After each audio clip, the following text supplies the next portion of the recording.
Before we get started, can I get an idea of the audience members? How many of you guys are serving high school students? High school students? How many of you guys serve community colleges? And higher universities? Okay. I kind of geared this presentation towards high school serving educators. So those of you that are in community colleges, I do have a little bit too good for you, but I do work at a community college. My name is Erica Gutierrez. I am a financial aid specialist, but currently, I'm talking low? Okay. My name is Erica Gutierrez. I'm a financial aid specialist at Long Beach City College, but currently I'm actually in charge of veteran services. So I take care of my veterans and I make sure that they're able to tap into their GI Bill. But I've been working with this top population for so long that the students already know to come to me when it came to filling out applications. I also help out with a group of students. I'm not their advisor, they have their own advisor, that is called the Coalition for Latino Advancement at my college. I'm sure that you guys have kind of groups similar like that serve the Latino community, but they somehow became the 8540 group on campus. So I go and help them out with celebrations for Cesar Chavez and for Dia de los Muertos, and like that they got to learn that I was a trusted individual and that I would help them out with filling out paperwork. So that is how I came to do the California Dream Act application, and I'm presenting to you today. I will do the presentation in about 20-25 minutes.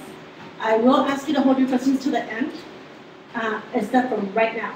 If you guys have questions about the California Dream application that you know right now that you would like to ask, can you please ask me right now? And then trust me that I'm going to cover it. And then if I don't, I have somebody taking notes, and he will remind me at the end that I need to cover that area. Your question, ma'am?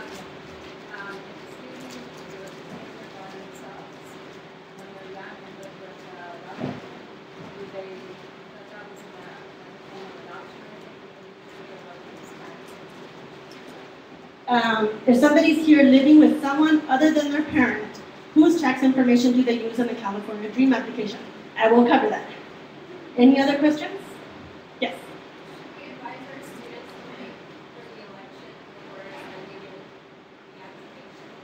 Should we advise our students to wait for the election before submitting the application? That's a new question. I've never had that one. We'll have a discussion at the end. Yes? With Proposition 30 affecting state government money for our schools, especially community colleges, is there going to be any impact of the California Dream Act and the application and access of funds to students? Question is, if Proposition 30, how it's impacting our funding for our public schools, how will that impact the California Dream Act and the application itself? I will talk about that briefly. I have a question over here next to that. Yes?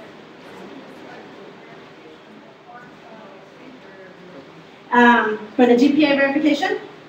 No, the income verification. The income verification, I will cover that process. Yes? What if a parent does not want to provide the information? How do we help our students? If parents do not want to provide information, how do we help our students? That's actually a regular financial aid question. We get that often when people are just filling out the FAFSA. So I will cover that. Any other questions out there? It's okay, you can ask at the end of it too. All right, so I want to help you prepare your students to fill out the California Dream application, and I want you to be comfortable with it as well. Go ahead, please. First, I want to make sure that you guys understand that what I'm going to cover, I'm going to cover how to prepare your students. I am going to take you step by step. Inside your folders today, you got the paper worksheet that they asked you to download. I'm not going to go over that. I wanted you to have that because it's actually a very good comprehensive worksheet, like the FAFSA used to do. The FAFSA cut out a lot of questions on their worksheet, and then it became very difficult to help students fill out the FAFSA with it. This one's actually very comprehensive, and if you have the student filling it out, they will come very prepared to fill out the online application. So that's why I included on there, but I'm actually going to go through the step-by-step of what it looks like on the computer. And I've used a dummy student, it's not a real student, but you'll see how it goes in the rows. And then some tips on how to host your own workshop for how to fill this out. What happens, the procedure that happens after it's been submitted, and then where the student can go for help and where you as educators can go for help to get your questions answered. Because sometimes the students will ask a question and you'll hear 10 students come to you, it's like, well, I called the number, but they keep telling me this. And after 20 students coming to telling you the same answer, and then they just feel like they don't know the actual response, who can you call to get a response? And as an educator, you do get a quicker answer or a more comprehensive answer than the students get. Please, next slide. Talking about the California Dream Act, what it is. The California Dream Act is a combination of two bills, AB 130 and AB 131. AB 130 allows students to receive non-state funds. It allows them to get access to stuff that is there already by the institution, by other donors. 131 makes state funds available to the students. So institutional grants like the Community College Fee Waiver, the Cal Grant, the Safety Grant. Next slide. Now this is more detailed information, like when it passed in July of 2011. When did it take effect? January 2012. It allows AB 540 students, to be clear on what an AB 540 student is to me. I work at a community college. An AB 540 student is a person who has graduated high school, a student who has spent 3 years. And it does depend on the interpretation of the admissions and records staff at your institution, but most of them take it in the spirit of they spent 10th, 11th, and 12th year at that school, at a school in California. But it depends on the interpretation of the admissions office at your college.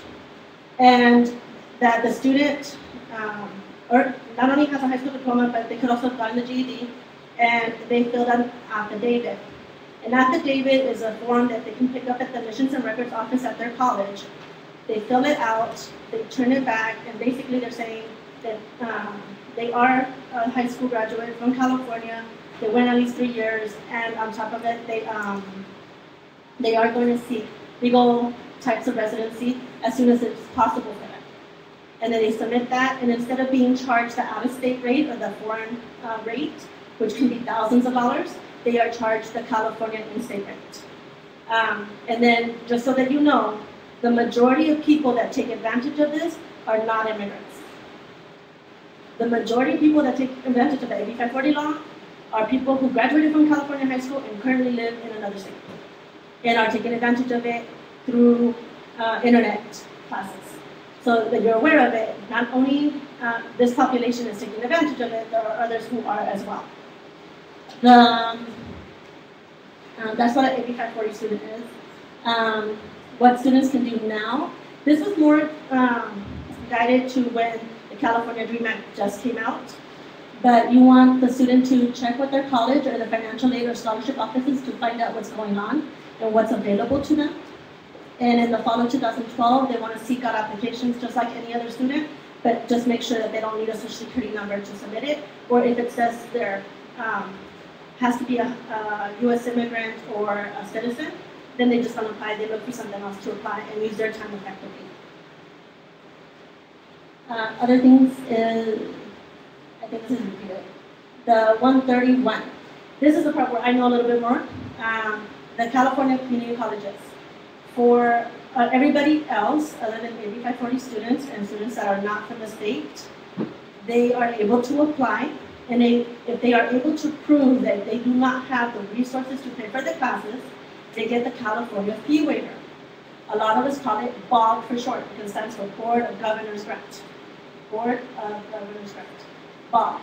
And at my college, what they see is they'll see how much tuition is, and then underneath that they'll see BOG, and it'll be a negative same amount as tuition. This will not be in effect for all community college students that are AB 540. And that means that they will no longer have to pay $600, $700, $800 for tuition. They will now only pay $50 and plus parking. Depending on what school they're going to, how much their student fees are. It doesn't cover student fees, it only covers the tuition. What also becomes available to them as of January is being able to apply for the EOPS program, EOP programs, because those are run by state funds. And therefore, they're able to apply for them as long as they're income eligible. So applying for the California DREAM Act means that they're providing that income information that makes them income eligible. And then they have to follow up with the EOPS offices at their college to see if they meet the other criteria, because income is not the only criteria to be eligible in those programs. It also makes them available for the State Opportunity Grant, which is usually administered by the Financial Aid Office, but they're state funds. So all these funds now become available to this group of students. What you want to do is make sure you keep your grades up, because some of them are, the higher your GPA, the more likely you're going to get it. And also you want to make sure that you look up for the information and you maintain a contact with the Financial Aid Office. Can you go to the next one? I kind of covered this already. And one of the things that you want to know about AB 540, they kind of covered it with the presenter that just presented, but it's nothing like going to do financial aid presentations, and I do most of the Spanish financial aid presentations in my area, which is in Long Beach. And to have a student show up and find out, hey mom, give me my social security number, and it's like, hey, you know that one. And right at that moment is when like everything just came crashing down. You could literally see it on the kid's face right at that moment. For some of them, they're like, okay, and they're trying to figure it out, and then like weeks later, they come back to you and they're like, now you can see that the whole world came crashing down on them. Because up to that point, they didn't know they were different from anybody else. They've been working their whole lives to make sure that they had good grades. Most of the time, what I've encountered is that these students that and I catch them early, because of course they're the ones that come into the early bird financial aid presentations, is that they're 4.0 students or just around that area. They've been doing all the extracurricular activities. They've been doing everything they can do to get to UCLA or to UC Berkeley. And at that moment, they realize it is no longer financially attainable to go to those schools. So they're extremely intelligent. It's basically a pep talk at that moment to try to work them back up and saying it's not impossible. It used to be even worse. The obstacles used to be higher. You have the opportunity to now do it for much less. And now with the California DREAM Act application, you have the opportunity to have a little bit more to be able to attain that dream. I can go back on. Also, they may not know what an AB 540 means, so it becomes an education process. They don't know what the California DREAM Act is, because up to this point, they didn't think it applied to them. So they're not aware of it. It's included in the pep talk that you give to them. And then becoming a trusted source, because some of them just found out, some of them are going, have known for a while and know not to talk to anybody about it. I totally can relate to that, because I don't want to necessarily talk to everybody about my business, so I can understand when they don't want to talk anything about your business. The thing about that is becoming a trusted source of information, becoming someone they can come and confide, and you know that they know that their information is not going to be told all over the world. Oh yeah, so-and-so is not here legally. Yeah, I'm helping them with that. And unknowingly disclosing that they are somehow, some of their information is getting disclosed to other people that they may not want to know that. Please go forward. All right. So like I said, I have the worksheet there in your folder, but this worksheet is on the website. If you go to to caldream.act.org, it's on the top of the worksheet. You will find this, and it's downloadable. You can print as many copies as you like. For the FOSFA workshops, I make everybody do their homework before I have them do a computer workshop. I don't like to do workshops where they're just listening to me and I'm expecting them to get it done. I prefer to do workshops where people are sitting on a computer. I do my spiel in about 15 minutes, and then I get somebody to volunteer and help me, and then we just get as many of them submitted on those computers right then and then. But the only way you can do that is if you give the worksheet ahead of time and you have them do their homework. Most of them have never talked to their parents about their age. So it's the one time that you have to tell them is like, hey, Mom, I know you never want to tell me how old you are, but can you please tell me? This is also the first time they realize their parents aren't actually married. So they have to come to have that conversation. You don't want to be in the middle of that conversation and have them do their homework first. Taxes. This is the one that everybody thinks that they don't have information on. when I'm talking to my colleagues, they're like, oh, well, they can't file taxes anyways. They're not going to have taxes, so it's going to be easy. It's not true. Most of them are filing taxes. But, or some of them are doing work and they're just not filing taxes. But there is an income requirement. If a student earns more than $6,000, they are required to file taxes to be able to get financial aid. If a parent earns more than $9,000, they are required to file taxes. So the tax part there, if they haven't done it, they have to do it, and you really literally cannot help them until it gets done. So the tax part, they have to take care of it before they come and do the application. For some of them, I do have them submit it, knowing there's an option where they can put, "will do it," but at some point they have to get those taxes done, because there will be a process afterwards on checking that all that information is accurate. The next slide. There's 21 screens we're going to go through right now. I'm going to try to go through them fast.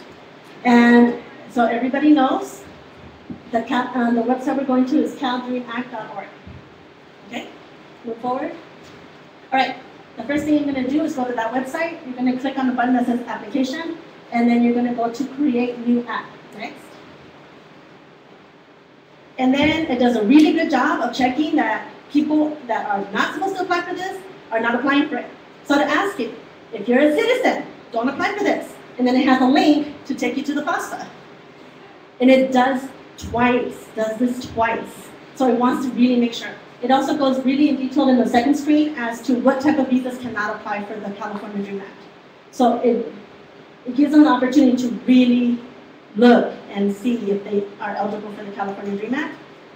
Yes? I can't hear you. Can they apply with a U visa? Can they apply with the U visa? Yeah. Something. It's not listed on there, so I guess yes. All right, next screen.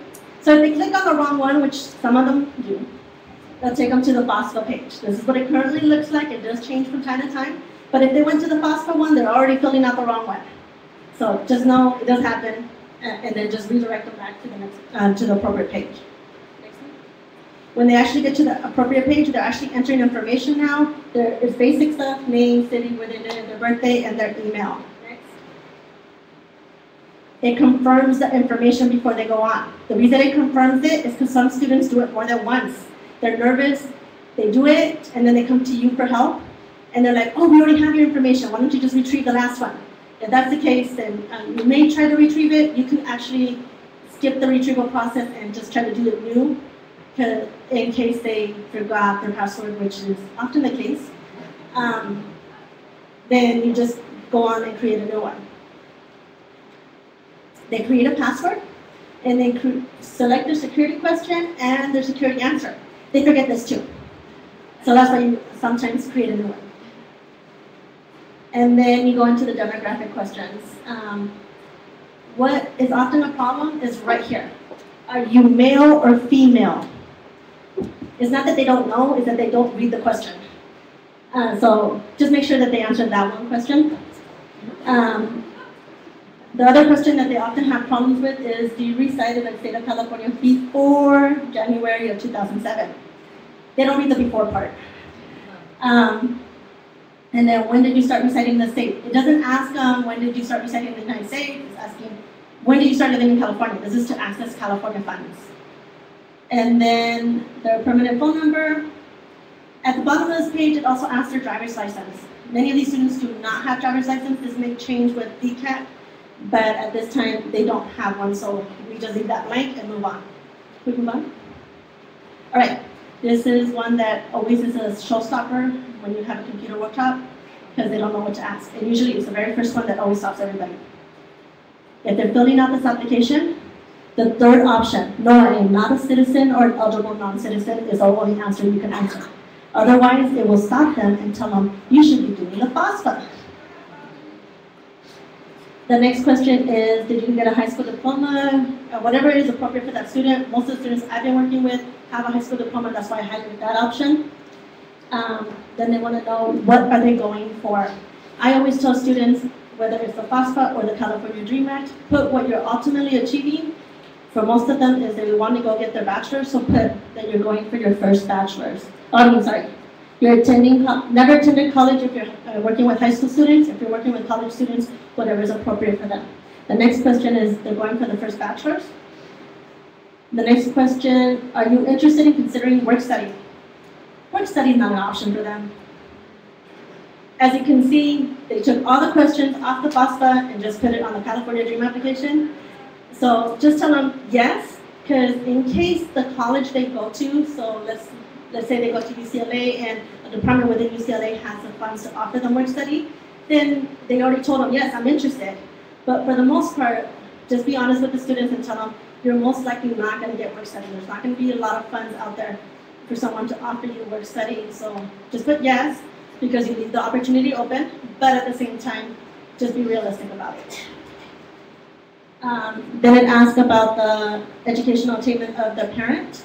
For the most part, middle school or junior high, but some of my students have put something else, whatever's appropriate. And then they're going to put in their high school information. They're actually going to type this in. And that's the showstopper. The next showstopper is the taxes. So we're going to move on to that. They're going to choose their colleges. This is the part where, having been an immigrant before, I never wanted to share my information. So what I always caution students is, don't share your information if you don't need to. Now, I know you want to go to UCLA, UC Berkeley, Cal State Fullerton, Long Beach, but where are you really going to go next year? And that's the ones you put down. The ones that are your serious contenders. Because you can always go back and add a college, but once your information's out there, it's out there. So let's try to keep as much of it to you in your control as possible. And it uses all the FOSFA codes. I put in 001219 for my college, and it came up right away, as you can see, Long Beach City College. And then I can select where am I going to live. It also has a filter process, so if you put in long, like I did over here, it put down the 3 colleges that have long in the name of it, so that I'm able to easily select the college I want to choose. And as you can see, you can put up to 10 colleges, but I just told you, please only put the ones you're seriously contending. Some kids don't even apply to the schools they want to put in, so obviously if you didn't apply, don't put it. That's a different conversation. Yeah. That happens at the FOSFA workshops too. Yeah.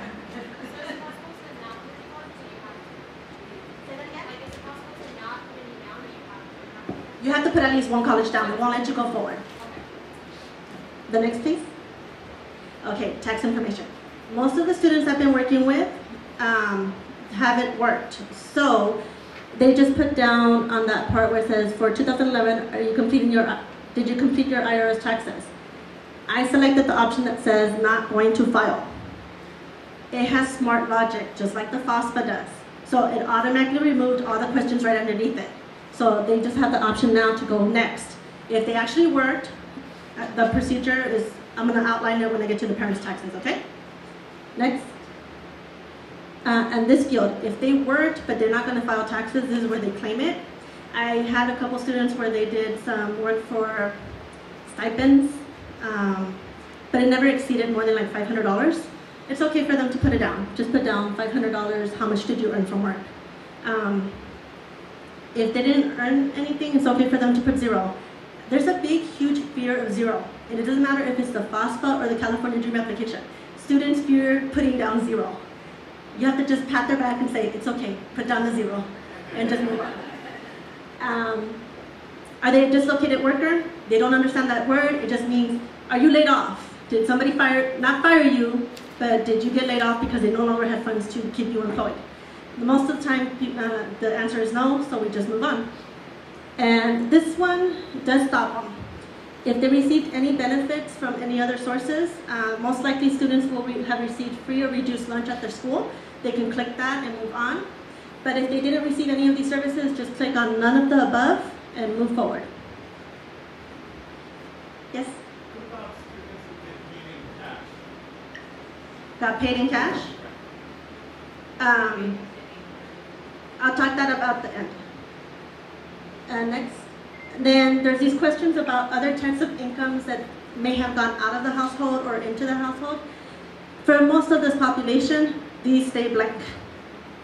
This is another showstopper. How much do you have in your checkings account? Even for the FOSFA, what I tell students is, you got paid $500, the $500 are in your account. Have you paid all your bills? No. Okay, after you pay all your bills, how much you have left? $2. Okay, then you put down $2. So you have to take into account, after you paid all your bills, what do you have left? Because really, if it's in your savings account, but you have to pay X, Y, and Z, it's not really in your savings account. So you put 0. Again, the fear of 0. Do they have any investments? Most of them don't. 0. Do you have any businesses? Most of them have 0. So you just move forward. Yes? Some students do fundraising for themselves to go to college, and sometimes they have a large amount. That affects them if they have, exceeding $1,000, $2,000. And then experience I had a young man who did fundraising because he was going to take UCLA. He had a lot of $5,000 in his savings account. The question is, some of the students in this population have been actively fundraising for their college education, and then they have this money in their account. Yes, it will affect them, and yes, they should put it down. Like I tell any student when they're filling out these forms, it's better to be honest than to have money come to you, and then, because the truth is always going to show up. It's going to show up in a conversation you're going to have with a financial aid specialist later. You're going to say it, and you're going to disclose it later somehow. So just say the truth, state it, and they still give you financial aid money, then it's yours to keep. But if you didn't tell the truth, it comes out later, and then you owe us, and that's another pressure you have to have on you when you're trying to get through finals. It's better just not to worry about it, just state it. It does affect them. How it's going to affect them depends on other variables. So I can't say how it's going to affect them, but it will.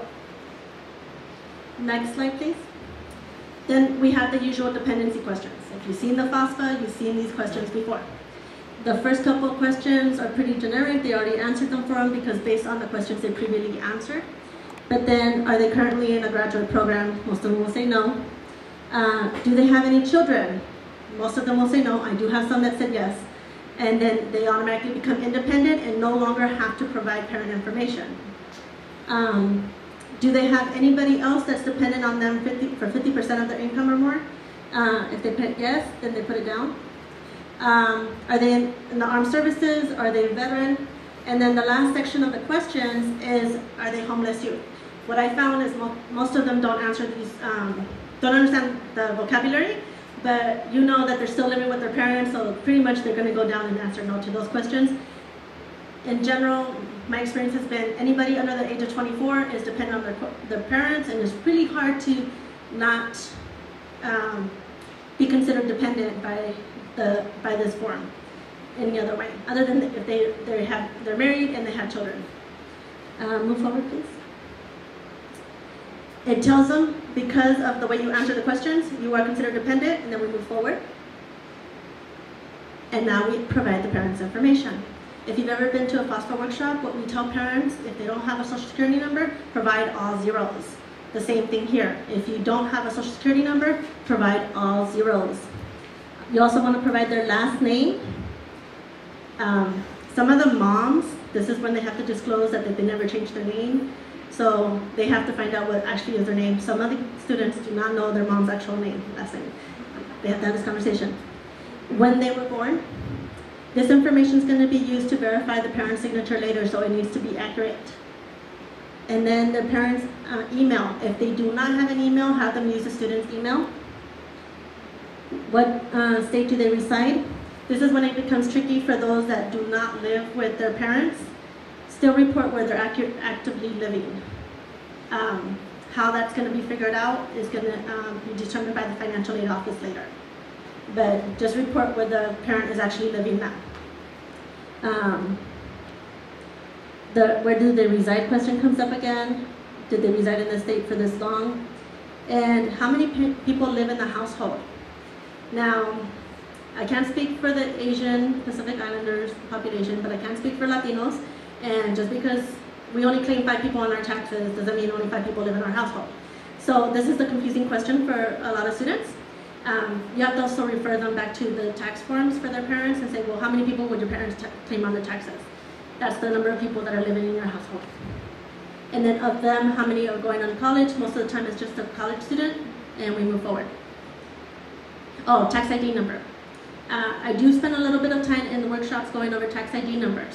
Even though we do not use tax ID numbers on this worksheet, I do encourage people to get their own tax ID numbers. As a legal citizen, I have a tax ID number. Why? Because as a legal citizen, when I do contract services for someone else, I don't want to give out my social.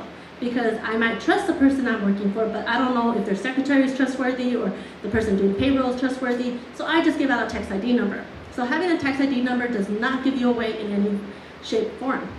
So I encourage as many people to get a tax ID number if they don't have a social, and then use that to get work, and don't use any other social.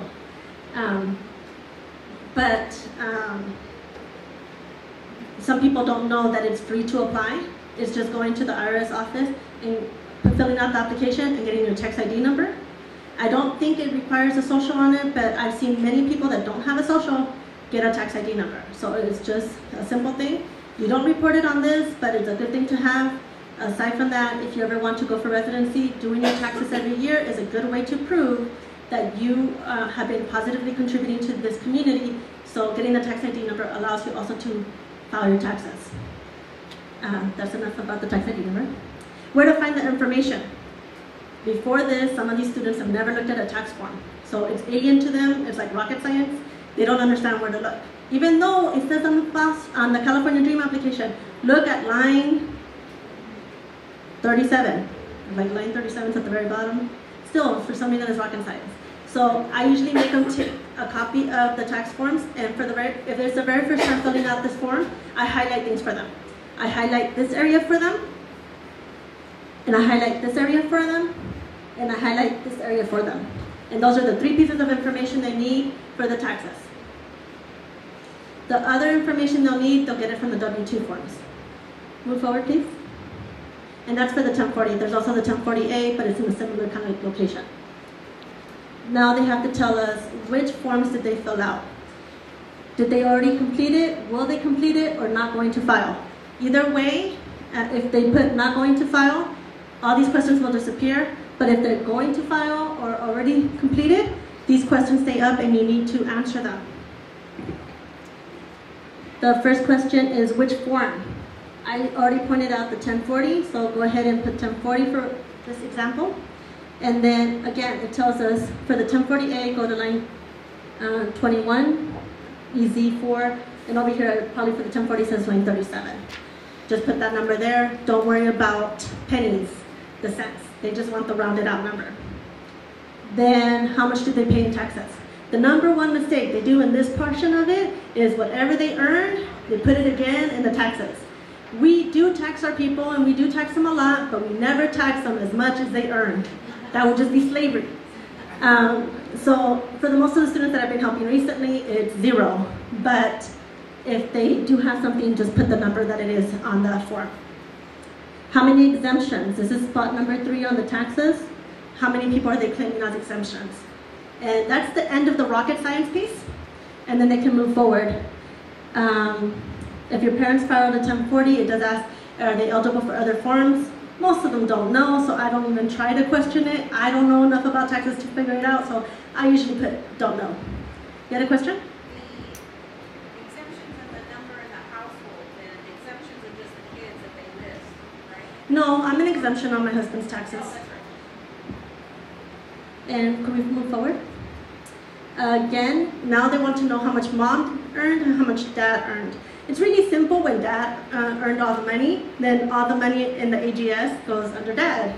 But when both of them worked, then they have to look through the W-2 forms and calculate it. I can honestly tell you, for the AB 540 students that helped, it hasn't been simple. There's multiple W-2s, and I just have to add up for mom and add up for dad. What I do is I have the student add it up, and then I double check it, just because I want to make sure that they do it as appropriate. But they have to have the experience of running through it once before I let them go off and do it next year by themselves.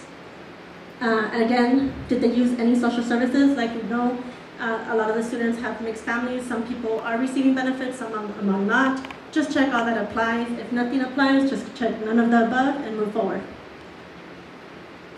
Again, it's asking, do they have any other type of income coming in? any other kind of untaxed income. If they do, just check it off. And then what do they have in the savings, in investments, and in business? Move forward. Then we get to the last page.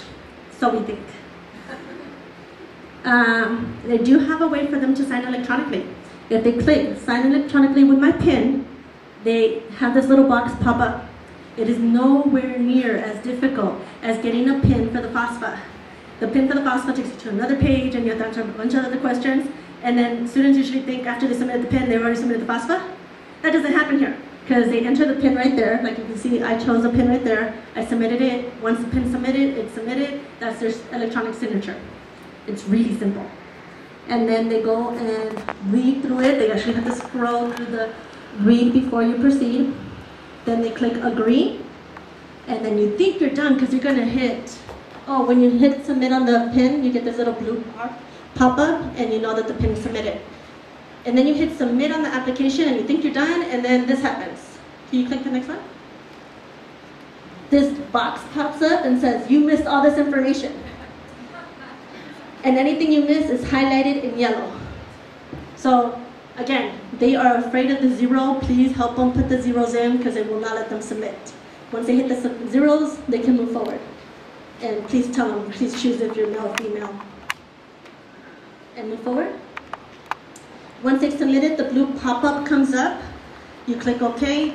I didn't take a picture of the next screen that comes up. It's a bunch of codes of things that could possibly be wrong with the application.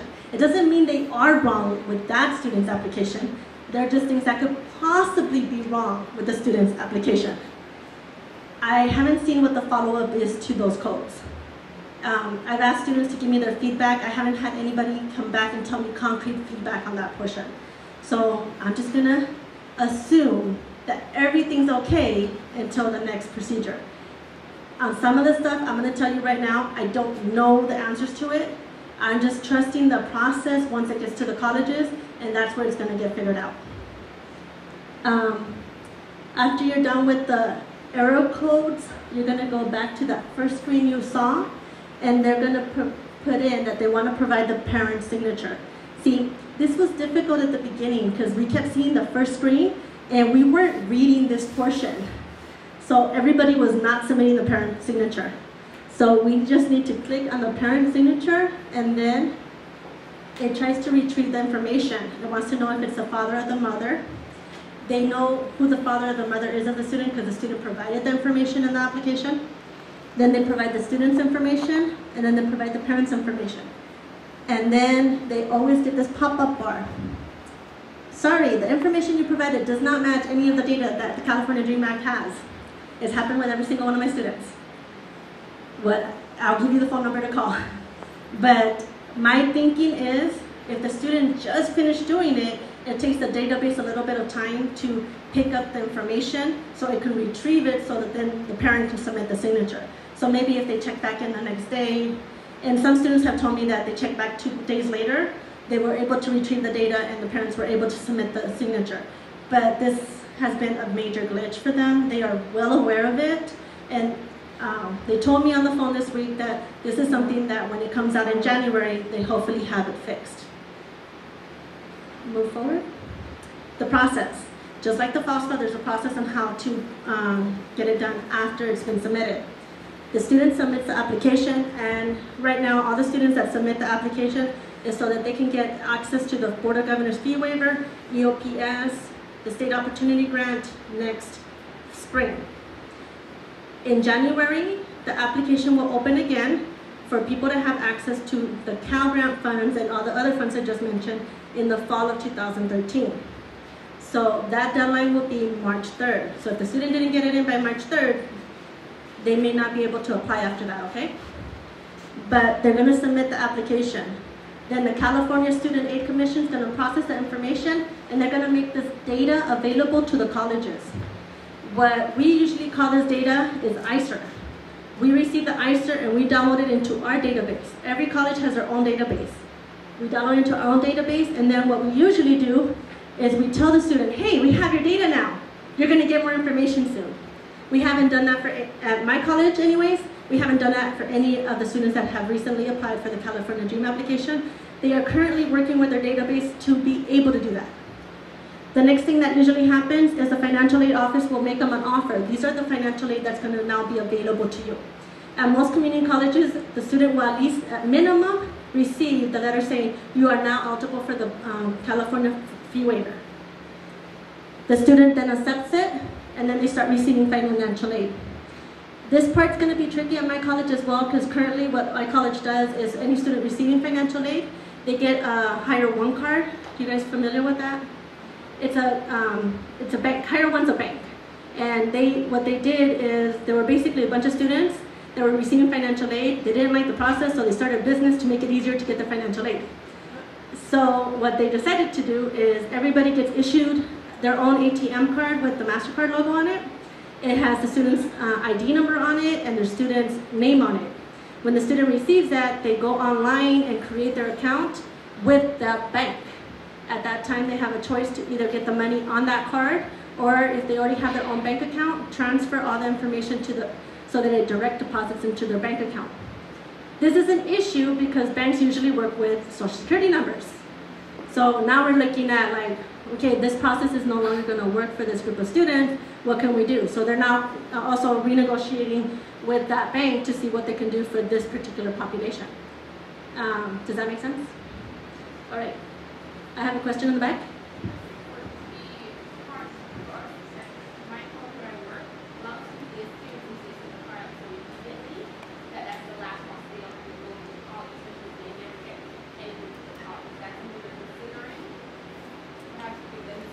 Maybe I'm not understanding the question. Can you say it again? For the Hire One debit card, a lot of students at my institution, when they receive a card in the mail, they assume that everything is finished on their part. Oh, yeah. So they're waiting for money to come, and I know that since our students, they expect that that may be these students too. The statement for this participant is that the Hire One process at her college is that it comes first, and when the students receive it, they assume that all their financial aid paperwork is done. The same thing happens at my college. That's one of the first things we do to make sure that basically what it is as long as they have a financial aid file and they are enrolled in units, they are issued a card. It doesn't mean we have figured out what's going on with their financial aid yet. They just have the card, so when it gets figured out, they're able to receive the money. They may never receive money. It does happen to some students, but for the ones that are able to receive it, eventually the money will be on that card. But that doesn't mean that, and we face that question constantly with our current population, so I don't think it's going to be any different with our future, with this group added to the mix. Next question? Okay. GPA verification, which is a big question for me, and I finally got an answer this week for you guys. How are they going to verify the GPA? They're going to do it by using the student's date of birth, their name, and the high school or college they're attending as identifiers. Now, anybody in here is scared too? LA Unified already downloads everything for us. Counselors don't have to do anything, so it works. But there's a problem with the kid's name. If the kid's name is not the same as their application, is not the same as what they put on the Dream Act, I suppose, if those three names don't match, then there's a problem. She says that LA Unified automatically uploads all that information for her. She doesn't have to worry about it. But if the name that they have at the institution doesn't match what the student put on the application, it just kicks them out. Yes. There's another reason why I'm scared of this. Okay, well, let me tell you.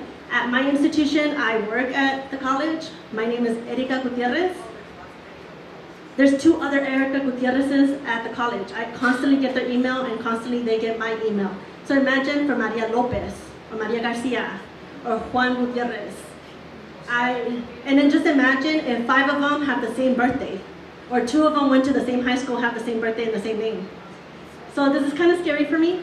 I'll admit to that. I don't know how they're going to deal with that part. And they didn't either. They were kind of mystified when I was posing the question. I'm almost at the end. Actually, the third identifier was the address. So they The address, say their yes. name, and the address. But sometimes, again, the school database isn't their actual address because they're actually coming to our school using someone else's address. So it's still a problem.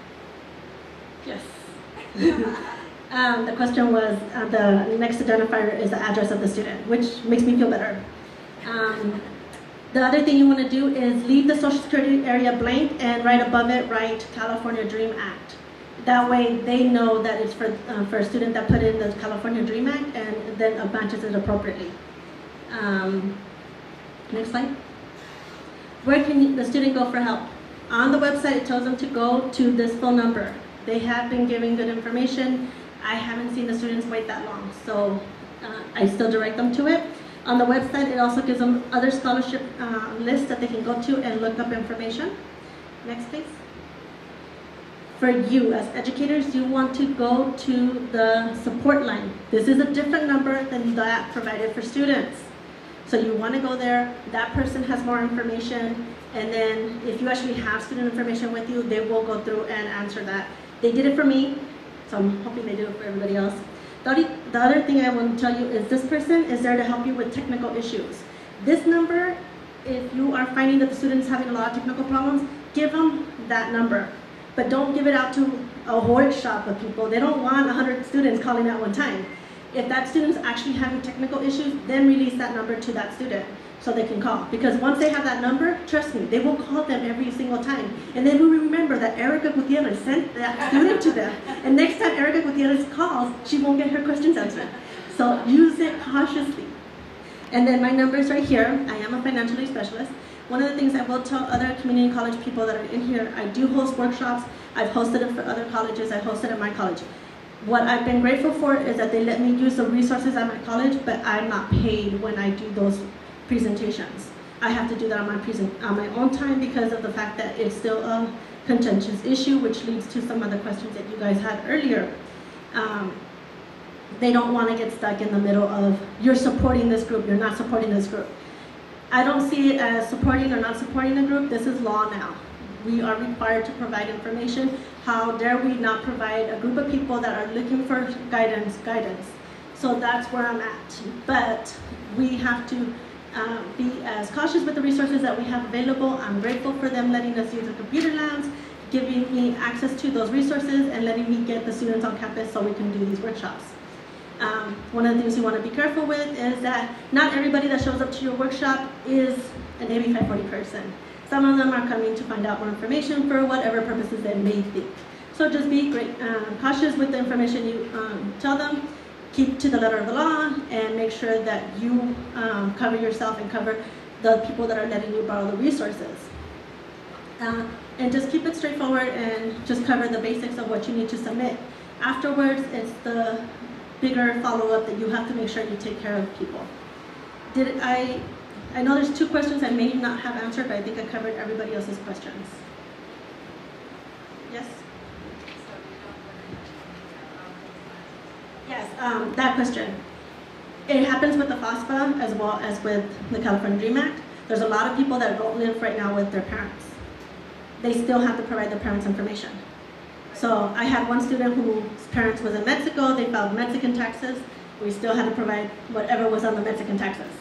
So wherever their parents are, if their parents are not providing the information, you're stuck in the same situation. There's nothing you can do to the student until the parent wants to disclose that information.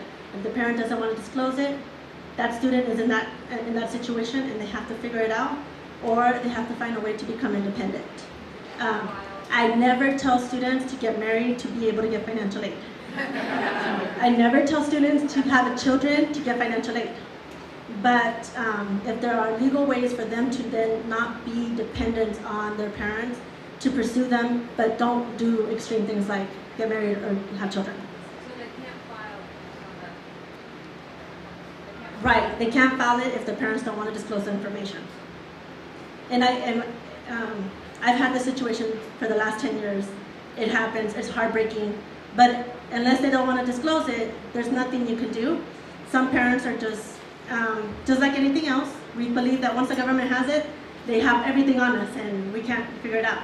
But what I tell the parents is that you already filed your taxes, we already have the information, just disclose it. But this is kind of different for the California Dream.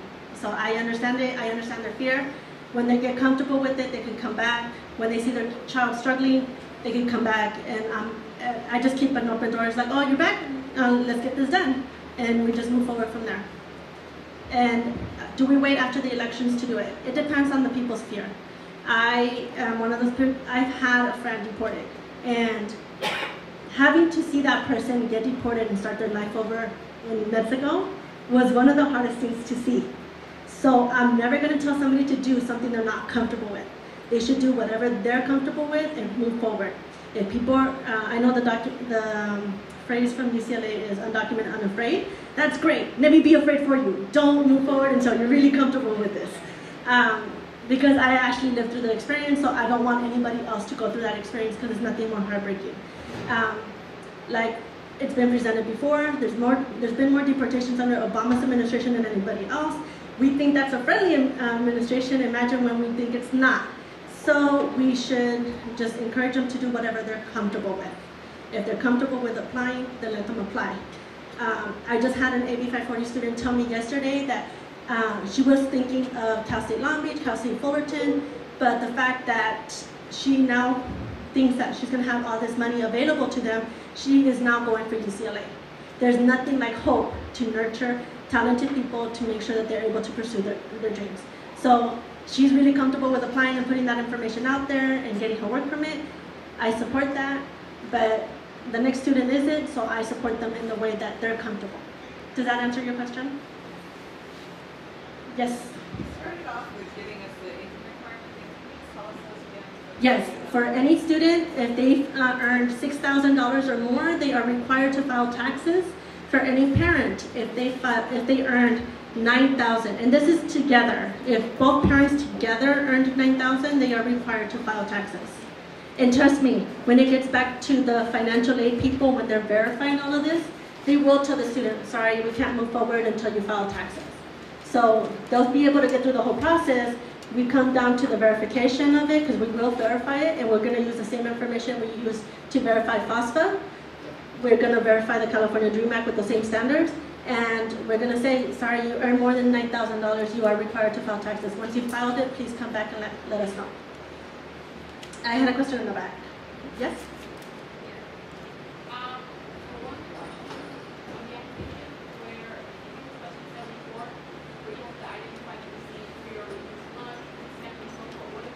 I can't hear you, Mihan, sorry.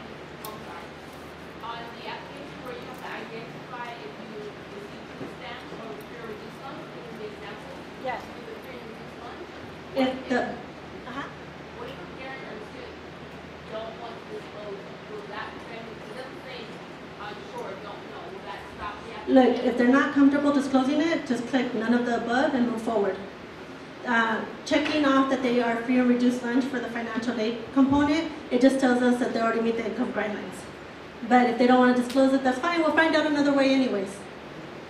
Yes?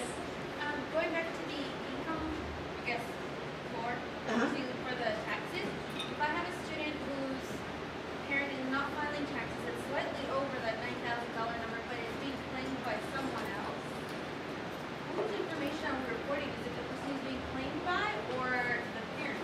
Does the person that's claiming them have legal, then the parents?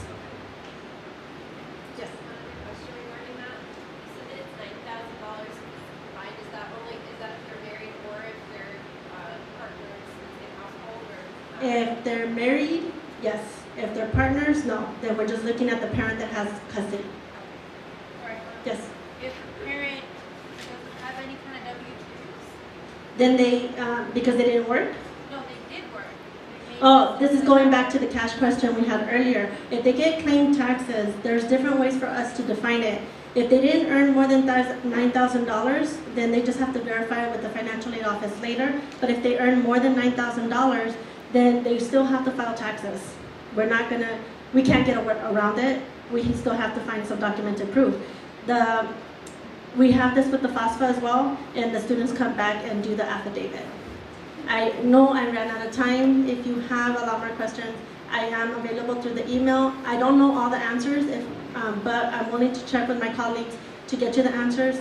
Just give me time, because this is not my primary duty at work. I have to take care of my veterans first, and then when I have my free time, I'm more than happy to share the information. Thank you.